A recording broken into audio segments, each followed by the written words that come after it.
Hey, fellow college students.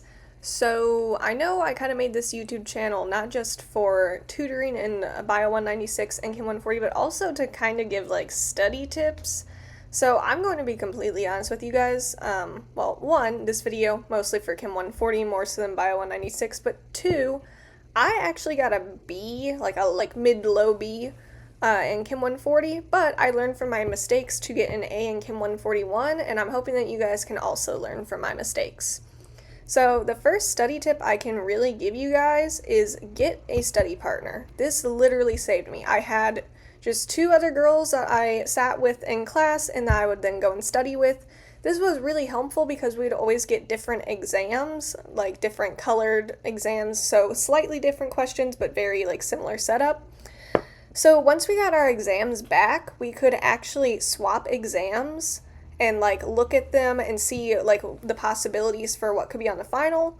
But also with that, if one person got like a question right and the other question wrong, the person who got it right can kind of like explain to the other person who got it wrong like how to do it and why it was wrong. So this was really helpful. Of like it would just be three of us and we would all like tutor each other.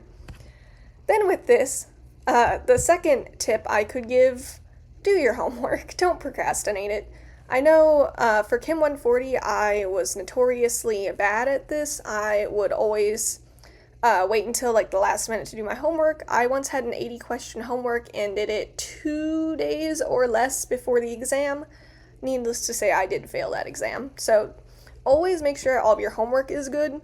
To kind of make sure that like you're keeping up on your homework, I would suggest every night, at least every night that you have like Chem 140. So I believe that's like Monday, Wednesday, and Friday. So Monday, Wednesday, and Friday evening, take about an hour to 2 hours to do just some of your homework, so that way it doesn't like get overwhelming with how much you have. Also, chemistry, especially here at ISU, is mostly like equation and math based. And now I know that you have the equation formula. The issue is knowing what equations to apply. So after you do all of your homework, I would suggest then doing more practice problems that are set up like that. So either you could like copy and paste one of your homework problems into ChatGPT and then be like, in this like setup or form, give me like a similar practice problem, or which that's not the best option. Or, and then the better option here would be on Alex or ChemActive or whatever site you may be using for your homework, more than likely has an option so you can view past assignments, see how or why you got something wrong, how many tries you took, but it'll also give you like practice problems of like a similar context or like equation. And with that, make sure you're not just solving the equations like in order. So for example, let's go with like the heat transfer equation, which is Q equals MC delta T, or MCAT as I like to call it. So if you're just typing in stuff and like making up your own practice problems or something and solving for Q every single time, I would not recommend doing like solving for Q every single time. Sometimes Q will be given and you have to, for example, find C or delta T or something. So make sure you're like rearranging stuff and not just going left to right with an equation. So my next like study tip is actually about note taking. So I didn't know about this note taking style until this year, and so I've been using it for my avian biology class. I would actually highly recommend it for chemistry. So this is kind of what it looks like. It's called the Cornell method of note taking. So you have this big right column here, which I know it doesn't look like the right column and it's like a little wonky because my camera for some reason is flipping everything, but you have a big right column for notes, which can include like diagrams and whatever. And then over here you have a really thin left column. So the point of that thin left column is basically just to put keywords, vocab, or even like questions that you have for the professor, and that's only after you reread your notes. So professors will often tell you like, oh, rereading your notes is enough, you need to rewrite them, but that's very, very time consuming. So instead of doing that, use this method of note taking, because then you can go through, take your notes, and then later that day or a week to a week and a half in advance of an exam, which, yes, you should be studying that early on for an exam, if not earlier on. You can reread your notes and then go back and in the left column put questions you might have, like maybe you don't understand something in your notes.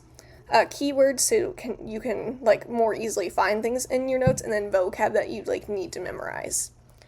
And then I don't know if you guys saw, but so like in here, in this one right here, the thing that's like just a row, a really long row, so that is where the summary should go. Basically what that means is after you read your notes and go and fill in the left column, that little row, you just summarize everything that you can remember from your notes, because rewriting your notes does help, but like I already said, it's really time consuming to go through and rewrite every single thing. So by just writing out a short little summary, it's still helping you remember things and even be able to apply them to like broader concepts. Which then brings me also to, for chemistry with the equations, more than likely it will be word problems and like in broader concepts and stuff. So it's really important that you also like understand how to apply it to different scenarios. My best suggestion for this is using something called Notebook LM. It saved me in Chem 141. Like that's actually one of the main reasons I got such a high grade, is because Notebook LM, even though this is gonna sound bad, is AI. But you can upload notes or even like PDF versions of the textbook, which is what I did because we had a free online textbook where I was able to do that. And with that, it can give practice quizzes, you can ask it questions and it'll like explain stuff to you. It even has like even more features now, so it'll do like flashcards, a slide deck, and a few other things. What I would always use, because it like helped me remember things like multiple choice things on an exam, since most of my exam was written, was using the like podcast maker version. So I don't quite remember what that's called in Notebook LM. It's like audio overview, I think. The audio overview is extremely helpful for just kind of like repeatedly drilling those concepts in your mind and like broadening them and applying them to different concepts. You can even with this like AI engine, like specify what chapters you want to go over or what concepts, and you can like clarify also you want it to be in a broader concept or like applied to a different context. So my last study tip is probably less important than all the others. Like the most important is definitely having a study group or at least one study partner. But this next one is just more about like note taking again. Color code, like color code everything. So I have my old chemistry notebook right here, and I'm just going to kind of show the first few pages for like Chem 141. So hopefully everyone can like see that. I know it's a little wonky with the way my camera is. So as you can see, everything is super duper color coded and organized, and not just color coding, but also like there's different symbols, which is another note-taking tip I have. So try to like get this a little bit closer. So here I would always put a little asterisk and then underline it with red if it was a definition I needed to know. Whenever we moved on to a new topic, I would move it over without an indent, always have like one line in between, and then underline it in just pencil. And then I would always color code all of the like diagrams and stuff. That helped me a lot and made sure I could reread the notes more effectively and like study from them. So yeah, I think that's all the study tips I have for now. I'll post another video at some point for Bio 196 study tips. That one's going to be a little less specific to my own experience though, just because I took it in high school through an AP course. But yeah, I hope this is helpful. Bye guys!